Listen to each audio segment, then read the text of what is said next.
نحمدہ و نصلی علی رسولہ الکریم اما بعد فاعوذ باللہ من الشیطان الرجیم۔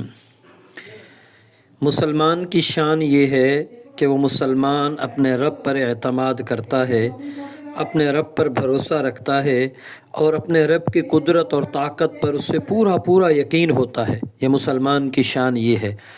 اسباب تو وہ اختیار کرتا ہے لیکن اس کا نتیجہ اللہ کی ذات پر چھوڑتا ہے۔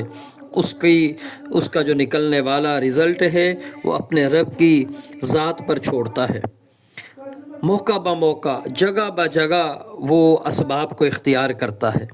کھانے میں، پینے میں، کاروبار میں، تجارت میں، لین دین میں، شادی بیاہ میں، غمی میں، خوشی میں، سارے اسباب اختیار کرتا ہے اور ان اسباب کا نتیجہ وہ اللہ کی ذات پر چھوڑتا ہے اور پورے یقین کے ساتھ چھوڑتا ہے کہ اس کا جو بھی رزلٹ نکلے گا، جو بھی نتیجہ نکلے گا وہ میرے رب کی ذات کی طرف سے ہوگا، میرے رب کی طرف سے ہوگا، اور پورے کامل یقین کے ساتھ دوائی کھاتا ہے لیکن نتیجہ رب کی ذات پر چھوڑتا ہے۔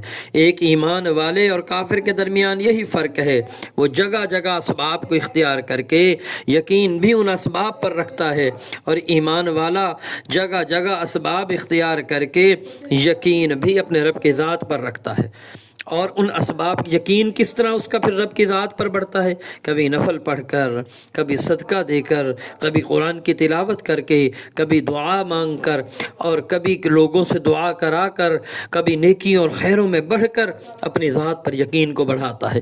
ان چیزوں سے رب کی ذات پر یقین بڑھتا ہے اور بڑھتا ہی چلا جاتا ہے۔ جتنا ان میں آگے بڑھتا ہے تو رب کی ذات پر اتنا یقین بڑھتا ہی چلا جاتا ہے۔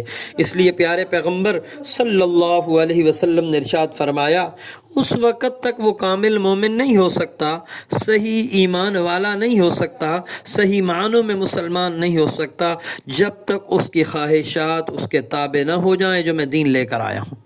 یعنی ہر معاملے میں وہ اللہ اور اللہ کے رسول کی اطاعت اور فرما برداری کو دیکھے۔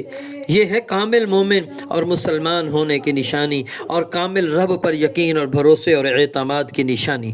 تو اللہ جل جلالہ امن والہ ہم سب کو صحیح معنوں پر اپنے رب پر کے ساتھ تعلق قائم رکھنے کی اور اس پر